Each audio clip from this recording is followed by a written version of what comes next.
Hey, everybody. Thank you for tuning in to episode 27 of The Virtual Couch. I'm your host, Tony Overbay. I'm a licensed marriage and family therapist, certified mindful habit coach, writer, speaker, husband, father of four, ultramarathon runner, and creator of The Path Back, an online pornography addiction recovery program that is helping people reclaim their lives from pornography addiction and compulsive sexual behavior. So if you or somebody that you know is struggling with pornography addiction, please point them to pathbackrecovery.com. And there you can download a short ebook that describes 5 common mistakes that people make when trying to overcome pornography addiction. Again, that's pathbackrecovery.com. Welcome again to a video edition of the Virtual Couch. I'm continuing to experiment with the recording methods, and I can tell this one already, I've got a nice glare in my glasses.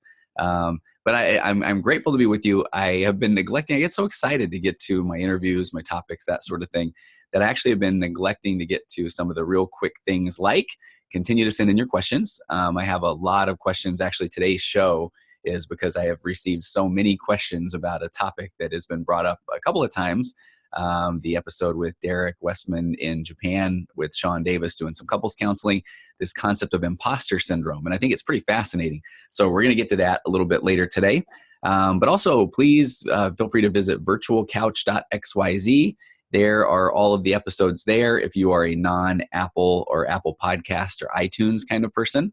If you are a podcast listener on your Apple device, on your iPhone, or on a Mac or PC through iTunes, please subscribe and rate, review, share, all those wonderful things. That's a way to spread the love, and it kind of helps me have a little more exposure, which leads me to better guests. So I'm always grateful for any reviews, and ratings, subscriptions, that sort of thing.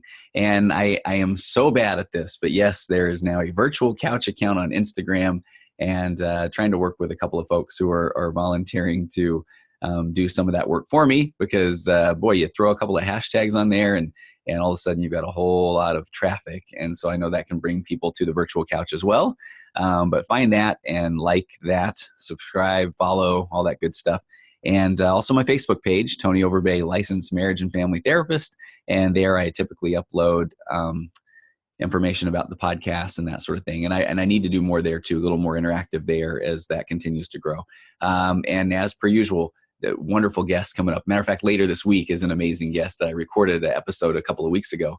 So I'm going to release that episode on Wednesday or Thursday. And just a couple of people that I've booked now or confirmed that we're just trying to work out logistics that I cannot wait to bring to the Virtual Couch. One person is someone that people have been telling me, have you heard of this person? Have you heard of this person? And so I reached out to her, and she couldn't have been more than wonderful and accommodating. And so trying to get that one on scheduled pretty soon too. That was ambiguous, right? How about that? All right, quick bit of business. If you look in the background over there, over my shoulder, I have 3 tubs of Eli's Extracts. That's the all natural organic shaving cream. And use code Virtual Couch, all one word, at elis-extracts.com. Get 25% off your entire order. And also the fine folks at Covenant Eyes. If you visit Covenant Eyes, that's an internet filtering and monitoring software, and use coupon code Virtual Couch, all one word there as well. And then they actually give a little something back to the Virtual Couch podcast, which helps with hosting fees and equipment and all that wonderful stuff. And I didn't point this out last time. I love the fact that somebody had pointed this out. I believe that there's a plant in the background, which is thanks to one of my just wonderful clients who said that needed a little more real plants. I guess you're looking at a fake tree over my left shoulder if you're watching the video of this. But over to the right, by the elephant in the room, is the plant.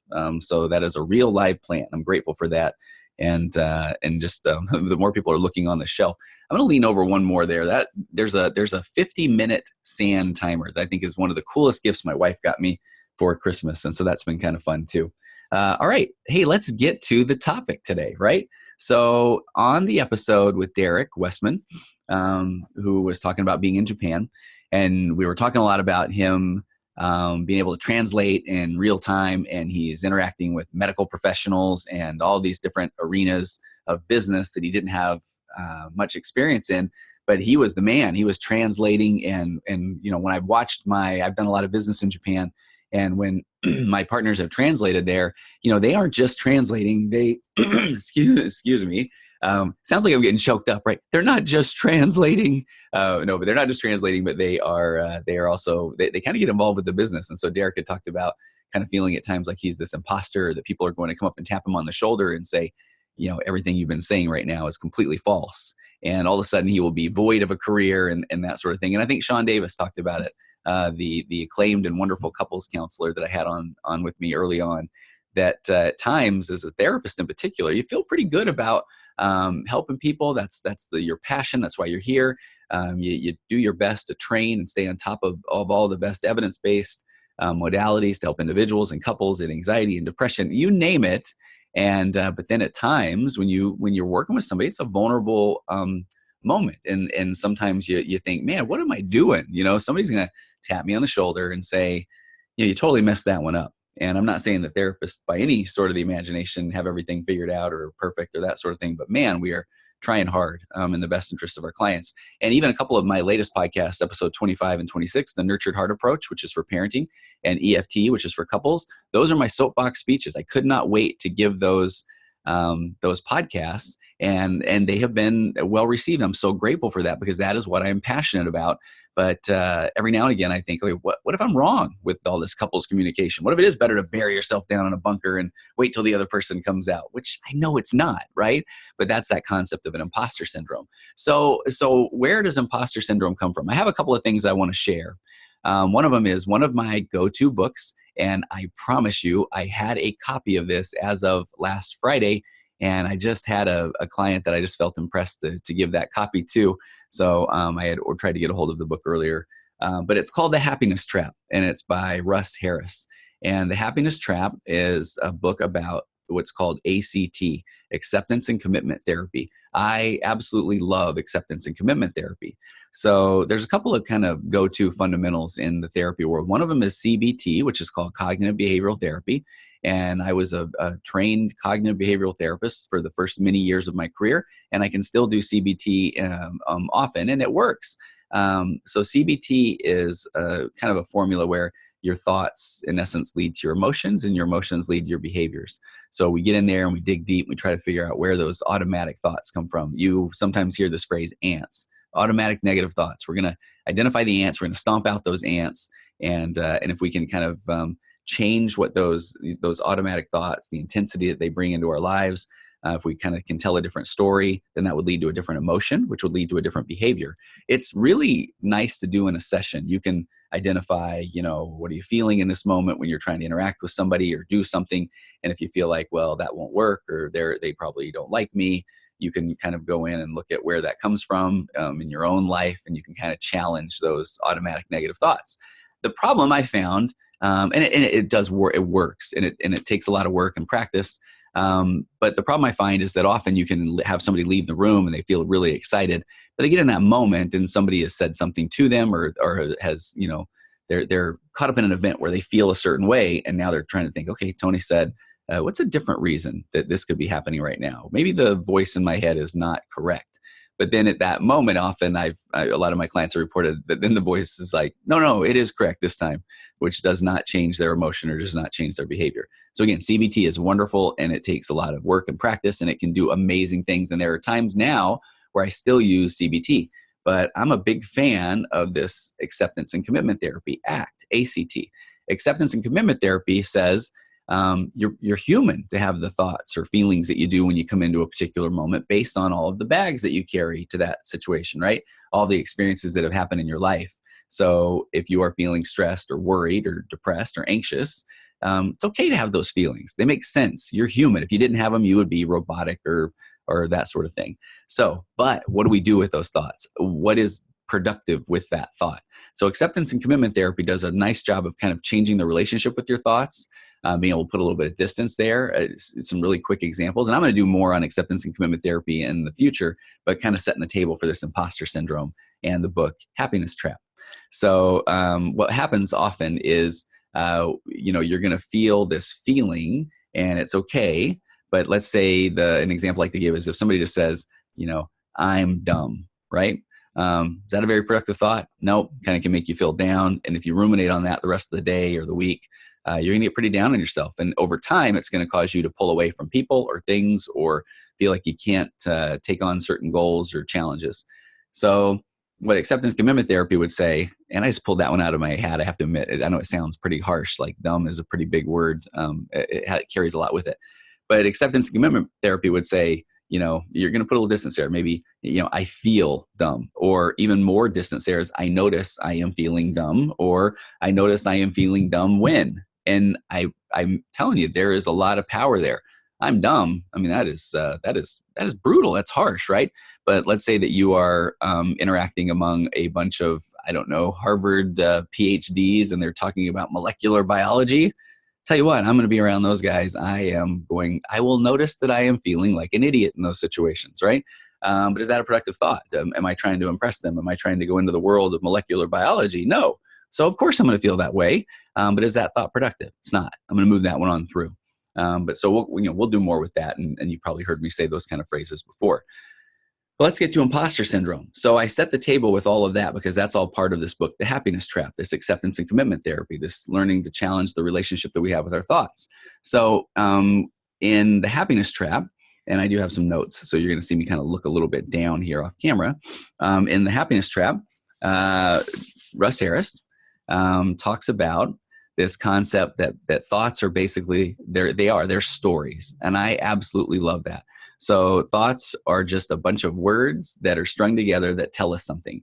But then if thoughts are just stories, then how do we know which ones to believe, right? That's the hard part. We've talked a little bit about mindfulness in some of the other podcasts. And if you kind of just sit and observe your thoughts can go all over the place. You can have a million different stories that your mind is telling you. So how do you know which ones to believe? So according to The Happiness Trap, Dr. Harris says there are 3 parts to this answer. And he said, first of all, be wary of holding on to any of these beliefs too tightly. He talked about how our beliefs can change over time. Some simple examples of that is, for instance, at some point, and if you have kids in the car, maybe you can plug up their ears here, right? I'm not going to throw out a bunch of obscenities, but I'm about to say, at some point you believed in Santa Claus, the Easter Bunny, Tooth Fairy, maybe dragons, goblins, vampires, that sort of thing. And over time, people will change these beliefs or opinions, or whether it's on politics or religion or careers, or, those are going to change. So I think number one is it's important to know that be wary of hanging on to any belief too tightly. It's always good to throw a little bit of why am I feeling this way? Why do I believe the things I do? Kind of to try to understand more about your beliefs and where they come from. So by all means, have your beliefs. Those are important. Those are who make up who we are. But kind of hang on to them a little bit lightly at times. Keep in mind that these beliefs that we have are stories, whether or not they're true. We even have different versions of these stories in our head, even on some similar beliefs. We might share a belief with someone, but even our version of that is different, and it's colored a little bit by the experiences that have kind of brought us up to that moment in our life. So second, and I love this one. This is a big one that I use often. Second, Dr. Harris says, if a thought helps you create a rich, full, and meaningful life, then use it, right? The thought helps you create. That's mine, where I put all my thoughts through the is that productive filter. Is that a productive thought? Does that get me closer toward my personal core values, goals, or beliefs? Those can be religious beliefs, spiritual beliefs, beliefs about parenting, beliefs about marriage, beliefs about you name it. If that thought gets me closer to that belief or that core belief, then that is a productive thought. If not, it's just one of these stories that's going through my head. I need to get that through. I need to move it on through my head. So Dr. Harris says, he talks about if the thought helps you create rich, full, and meaningful life, use it. Pay attention to it. Use it for guidance and motivation. At the same time, remember, it's still just a story, right? A bit of human language. So use it, but don't hang on to it too tightly. Third, in acceptance and commitment therapy, we're urged to pay careful attention to what is actually happening. Here's where we start to move a little bit into the world of mindfulness and being present. So pay attention to what's happening. These stories that we tell ourselves in our head are often, they're about just beliefs we've had or things that have happened in the past or whatever, but they're not about what's happening right now. And that leads to, and here's what Dr. Harris says, for example, you may heard of, cue the ominous music, the impostor syndrome. So imposter syndrome is where somebody can do their job competently, effectively, but then they believe they're just an imposter. And I have to throw this out, that I have been so blessed in my practice. I don't know if, the male therapist in me, but I've just gotten to work with so many interesting males in pretty interesting positions. I've worked with professional athletes, college athletes, politicians, many CEOs of companies, doctors, lawyers, first responders, you name it. And what I love about working with people like that the most is that when they come in here, they often carry with them some of this imposter syndrome. If people knew that I felt this way, or if I was as vulnerable as I was, then my staff or my constituents or my teammates wouldn't believe in me. But yet, the theme that's kind of running through all of those is the fact that we all at times feel like we are imposters, or that we're going to get tapped on the shoulder and somebody's going to say, yeah, excuse me, but I don't think you really belong here. Or those the things that you're sharing aren't necessarily the truth, that sort of thing. Pardon me while I drink a little water here. So Dr. Harris tells a little story I want to share. Well, let me even back up there. So people with imposter syndrome, and I go back to what's happening now, they are not paying enough attention to their direct experience, the clearly observable facts that they are doing their job effectively. Do they still have their job? Do people admire them? But even then we can be in danger of those negative stories. Here's where, and I so do not want to sound like I think that I have things figured out, because I do not. But I love doing this podcast. I'm passionate about this podcast. It still makes me super uncomfortable when people approach me and say, I love the podcast, or I like this particular episode, or that sort of thing. And I feel like that's the point where, wait a minute, you can listen, but don't interact with me, because then you're going to find out I'm a total fraud. I'm not going to know what to say, But yet, the more blessed and grateful I am at watching the numbers grow and seeing the different countries and places that the podcast goes, it's still scary that at some point I'm going to get a letter in the mail and it's going to say, all right, you're done. You really didn't kind of know what you were talking about, so we're going to pull this from you. So Russ Harris said, in my early years as a doctor, I had a bad case of imposter syndrome. He said, if one of my patients said, thank you, you're a wonderful doctor, I used to think, yeah, right. You wouldn't say that if you knew what I'm really like. He said, I can never accept such compliments, because in reality, even though he did his job well, his mind kept telling him that he was useless, and he believed it. How many of you had that experience, whether it's as a parent, whether it's as in a couple's relationship, whether it's in a church calling, whether it's at work, whatever it is, even volunteer organizations or volunteer positions where we think that, man, if people really knew what was going on here, they would not give me these compliments or this praise.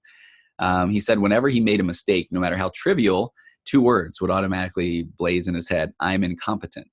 And he said sometimes he would argue at that point. Sometimes he would have good days where he would remind himself of all the positive feedback that he received.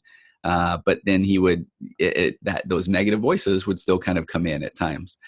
He said none of that, the challenging, the positive affirmations at the time or that sort of thing, none of them really scratched that itch or got rid of the negative thoughts or stopped it from bothering him.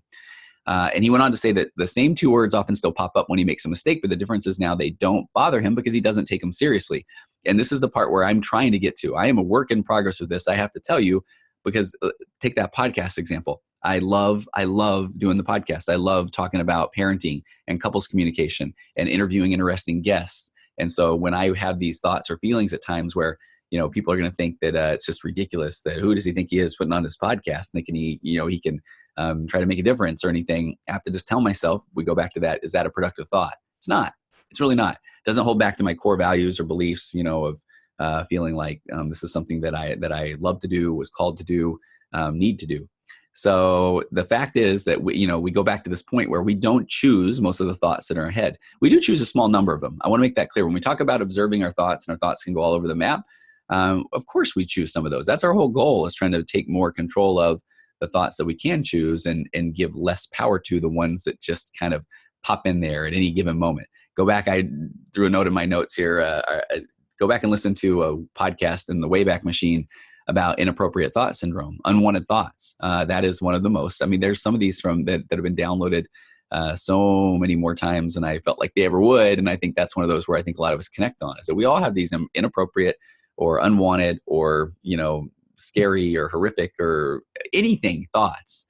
And to kind of spoiler alert back from that episode, I talked about there's a concept called inappropriate thought syndrome, where we do identify everybody has the thoughts. Just because you have them doesn't mean that you're going to act on them, that they are you.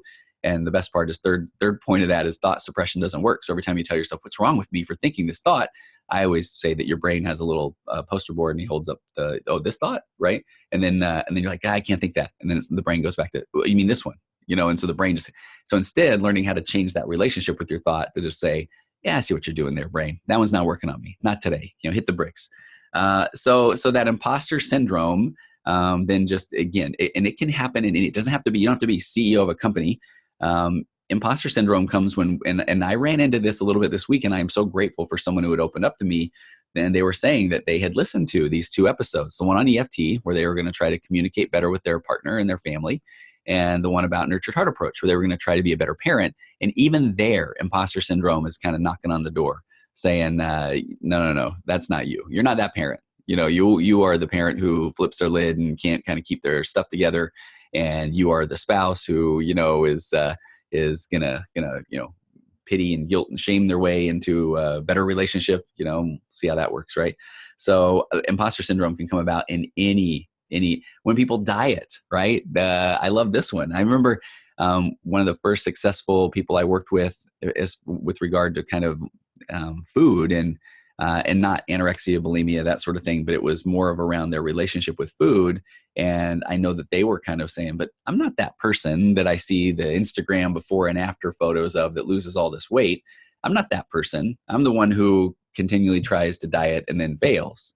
So that's even an imposter syndrome, because if all of a sudden you are that person and you're doing this thing, you still feel like somebody's going to, come on and knock on the door and they're going to say, wait, you're the one that fails on your diet. Remember?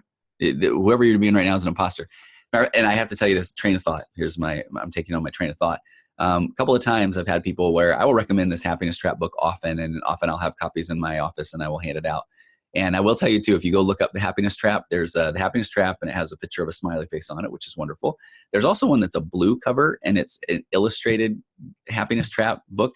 And I have started buying those. It's the same concepts of the Happiness Trap, but it's basically cartoons. I mean, it's I don't know, it's one of the best kind of renditions like that I've ever seen. But if you are a words person, grab the real book, The Happiness Trap. But if not, that illustrated guide is perfectly wonderful and fine. But a lot of people, I will get a text at some point, and I actually went back and looked at one earlier today just to kind of get myself pumped about this point, was I've had a couple of people that will start to make some change. So they're depressed or working through depression or anxiety, one of these things. We try to work on their emotional baseline, try to kind of build that up a little bit. And we try to say, hey, what do you want to do? Who do you want to be?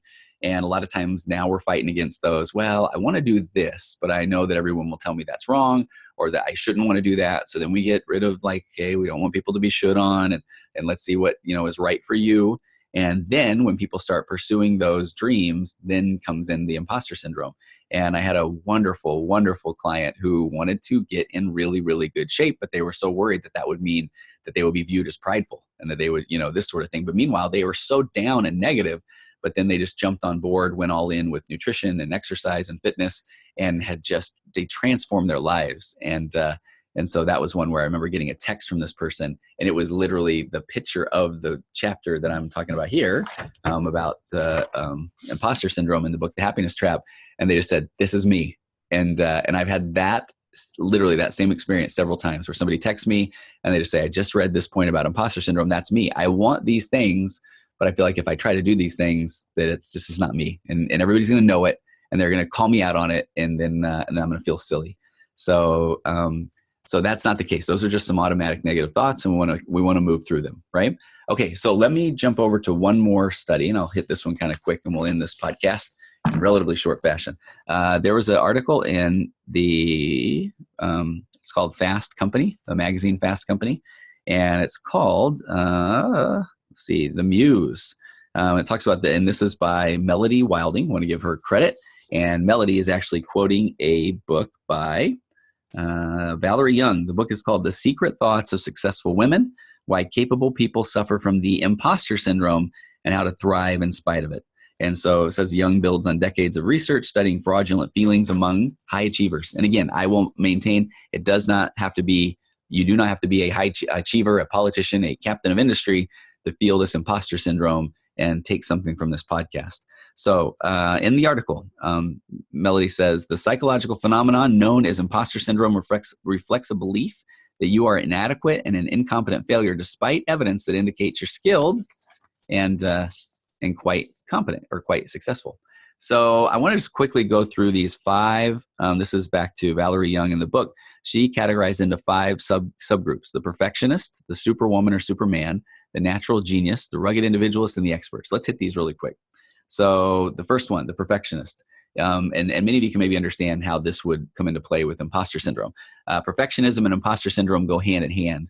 So think about this. The perfectionist is going to set their goals extremely high, and when they fail to reach a goal, and I'm talking they set it so high that when they fail to reach a goal, then it's like, there I go again. I can never do it. That's not who I am. I can't achieve these wonderful things. I never will measure up. And so whether they realize it or not, Valerie says that this group can also be, they're kind of like control freaks, feeling like if they want something done right, they have to do it themselves. And so they're kind of setting themselves up for failure. And then when they fail, because they've set the bar so high or have these unrealistic expectations for themselves, now comes in the imposter syndrome and says, see, you could never do this anyway. She said this, not sure if this applies. Ask yourself these questions. Have you ever been accused of being a micromanager? Do you have great difficulty in delegating? Even when you're able to do so, do you feel frustrated and disappointed with the results? When you miss the, and I love how she puts, insanely high mark on something, do you accuse yourself of not being cut out for your job and then ruminated on it for days? And do you feel like your work must be 100% perfect 100% of the time? Because for this group, success, even success isn't satisfying because there's always this belief that I could have done better. And that's not productive, nor is it healthy. So owning and celebrating achievements, she said, is essential if you want to avoid burnout, find contentment, and cultivate self-confidence. So that's a big point with perfectionism is, if you recognize any of those signs in you, I will guess that you probably feel like you're this imposter. You can never quite live up to this measure that you've set for yourself. And so therefore, this imposter syndrome will continually rule the day. So number 2, let me jump over here. Number 2, and I think this is one that I run into the most in my practice. So it's the superman or superwoman. So Valerie Young says, some people who experience this phenomenon are convinced that they're phonies among real deal colleagues. So they often push themselves to work harder and harder to measure up, but it's a false cover up for their insecurities. So this is a big one too. Again, not just in companies. I have a great story of someone that I have worked with who is extremely successful in the business that they are involved in. I wish I could say more, and maybe at some point I will. I think that it would be fun to bring this person on, but they don't necessarily have the degree or that sort of thing, and so they feel like even as they celebrate their achievements or try to recruit people to their cause or that sort of thing, they feel like people are saying, well, who's this person that's doing it?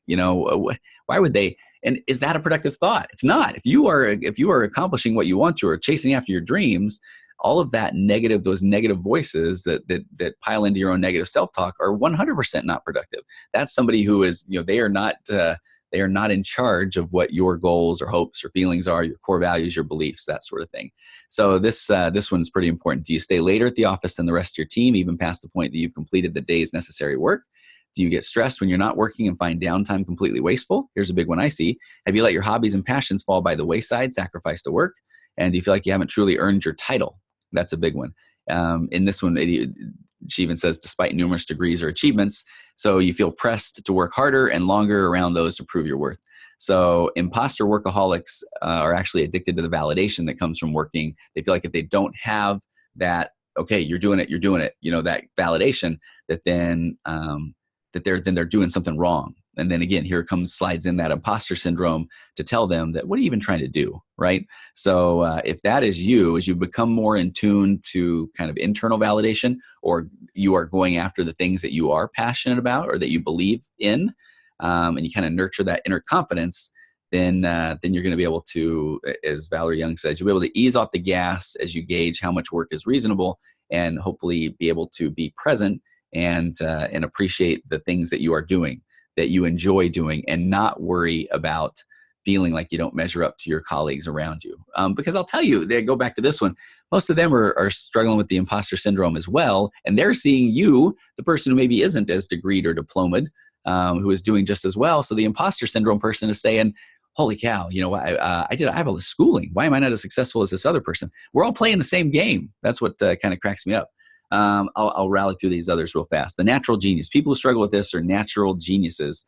They judge their success based on their abilities as opposed to their efforts. So the natural genius is the person that kind of everything has come easy to. And so if what they're trying to do doesn't come easy, then they just feel like they shouldn't even try at all.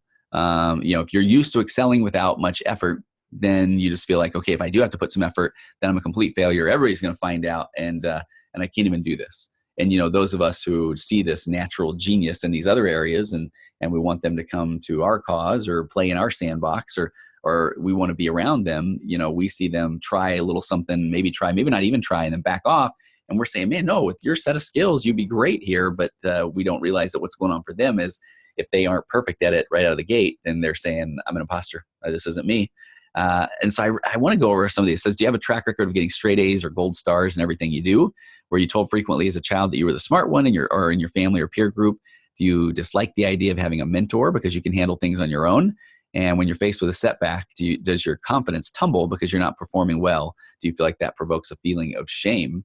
And you often avoid challenges because it's so uncomfortable to try something you're not great at. That is such a big one right there. So again, the imposter syndrome title is this is of the natural genius. And I want to throw just an anecdotal thing that I found over the years as being a therapist. I work with a lot of teenagers. I think I mentioned that in the past, and especially a lot of teenage boys. And one of those other things that you can almost set your clock by is that when somebody is coming to me, there's maybe a struggle in grades. And and if I get a parent in here who's kind of laying out here's why we're coming in, it will be, it's always stuff about the phone, but it's also about the grades. Grades are bad, you're going to fail, that sort of thing. Kids usually just sitting there.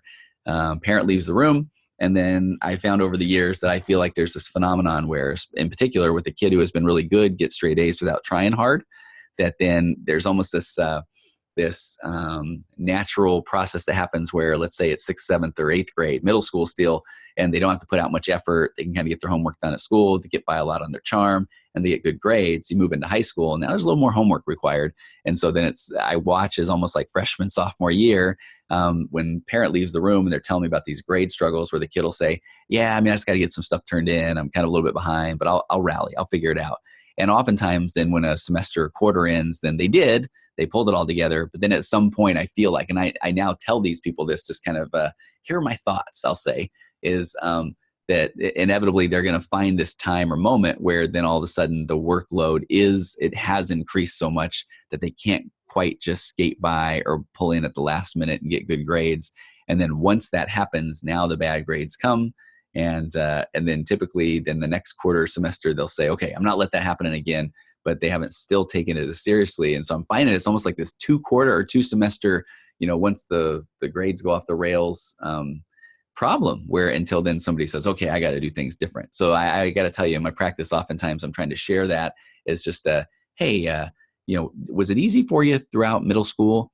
And have you been able to kind of just hit it at the wire, so far in high school, but it's getting a little bit harder. And then sometimes I get to lay out, okay, here's where we're headed. So maybe it is time to start getting those study skills developed, or a little more accountability, or that sort of thing. So, but again, that one goes under number 3, the natural genius. The last 2, the rugged individualist. This one's pretty short. Valerie Young says, sufferers who feel as though asking for help reveals their phoniness, or what Young calls rugged individualists. It's okay to be independent, but not to the extent that you refuse assistance so you can prove your worth. And I love this one. I'll get the stories in my office where somebody's saying, these stories at work, they're all passionate, they're fired up. This person didn't even, they didn't tell me how to do this, and how was I expected to do this? And sometimes I found myself saying, so what happened when you mentioned this, or what happened when you shared this? And it's like, oh, I can't tell them. I'm not saying anything about that. I don't want to look weak, And so I kind of think, okay, that's probably not going to work out right. So this one says, the rugged individualist via imposter syndrome says, ask yourself these questions. Do you firmly feel that you need to accomplish things on your own? I don't need anybody's help. If that's something that you're often saying, does that sound like you? And do you frame requests in terms of the requirements of the project rather than your needs as a person? You're not going to say that hey, I'm wondering if or what happens if we, it's like, tell me what you want to do on this project again. And your thoughts are often, I'll figure it out, right? And sometimes that works. Sometimes it's great. But over time, if that's a recurring theme, that's another form of imposter syndrome, because it's saying that basically if I even say I need any kind of help, then they're going to say, aha, you are not, as impressive as I thought you once were, which is completely or not the case. Last but not least, in Valerie Young's book, The Expert, that is the last person. It says, people who fall into this competence type may feel like they somehow tricked their employer into hiring them, and they deeply fear being exposed as inexperienced or unknowledgeable. A big one. This is a big one, right? Do you shy away from applying to job postings unless you meet every single educational requirement? So go back in the world of therapy, and I've got people that maybe aren't very happy or unsatisfied. Maybe that's even led to addiction or unsatisfaction in their marriage. And so then I'm working on to raise that emotional baseline. We often find that they aren't happy with their career. So then we say, okay, let's just even start looking and explore what another job or career would look like.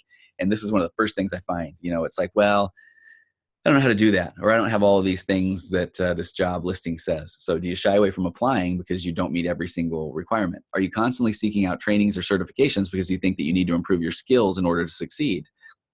Excuse me. Or even if you've been in a role for some time, can you relate to feeling like you still don't know enough? And then do you shudder? I love, she says, do you shudder sometimes when somebody says that you're an expert?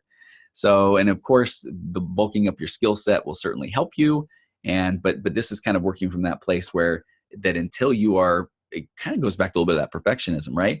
That until you feel like you have things completely mastered and perfect, that you will, you're still going to be exposed as a fraud. There's where that imposter syndrome comes in.